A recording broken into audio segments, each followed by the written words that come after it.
নেত্রকোনাতে যখন গিয়েছিলাম তখন বেশ কিছু ভিডিও করেছিলাম, আপনাদের সাথে শেয়ার করতে পারি না বিভিন্ন কারণে। তো আজকে মনে হলো যে এই ভিডিওটি শেয়ার করি। একজন গারো পরিবারের কর্ত্রী বলবো, এখন কর্তাও বলবো, কারণ ওনার হাজব্যান্ড নেই, উনি একাই সংসার চালান। একা বললে ভুল হবে, ওনার ছেলেরা আছে, ছেলেরাও ইনকাম করছে, আবার মেয়ে পড়াশোনা করছে মেয়েরা, আর এনারা প্রত্যেকেই কর্মঠ, এত পরিমাণে কাজ করে অনেক। তো তার সাথে কিছু কথা বলছিলাম এই চাল নিয়ে। তো চলুন শুনে আসি কি কথা বলছিলাম। কাটারি, নাজির শাল, এইগুলা এটা কি নিজে লাগায় না? না, আগে আমার আব্বা লাগাইতো, এখন মানুষ দিয়ে করে নাই। আপনাদের যে কি বলে আদি দাওয়া বলে না, ওই রকম কিনা খেতে হয় এখন। যারা আদি করতে সেটা সিদ্ধ খুঁজা বাঙ্গায়া। হ্যাঁ হ্যাঁ,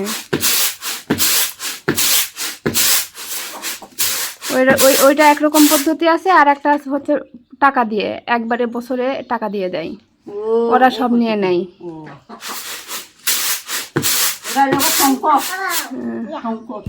হ্যাঁ, আমাদের হচ্ছে ইয়ে বলে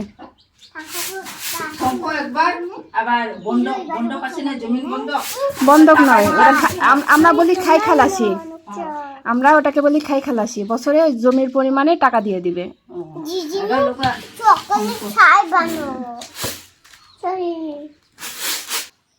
ওটা টাকা রিটার্ন দিতে হয়। হ্যাঁ, টাকা দিতে হয়। তো এতক্ষণ ওনার সঙ্গে এই যে চাল নিয়ে কথা বলছিলাম, ওনাদের ওখানে কিভাবে দেয়, আমরা কিভাবে চালিয়ে করি সেটা নিয়ে আলোচনা হচ্ছিল। আমরা গিয়েছিলাম সারা রাত জার্নি করে গাড়িতে, একদম মানে অবস্থা কাহিল। তো খাওয়া দাওয়ার পরে সকালবেলায় আমাদের একটু বিশ্রামের প্রয়োজন ছিল। আশেপাশে তেমন কোনো রিসোর্ট বা কোনো কিছু ছিল না। তো আমরা যেখানে খাবার খেয়েছিলাম ওনাদেরকে বললাম যে আমাদের ঘন্টাখানেক হইলেও বিশ্রামের একটা জায়গা দরকার, আপনার জায়গা করে দেন। তারপর ওই যে উনি হোটেলের যিনি ছিলেন উনি আন্টির বাসাতে নিয়ে গেলেন। আন্টি অনেক ভালো মনের মানুষ একজন, আন্টি এবং আন্টির মেয়ে দুজনেই। তো তারা দুজনেই থাকে, আর তাদের ছেলে থাকে ঢাকাতে, কাজের সূত্রে ঢাকাতে থাকা।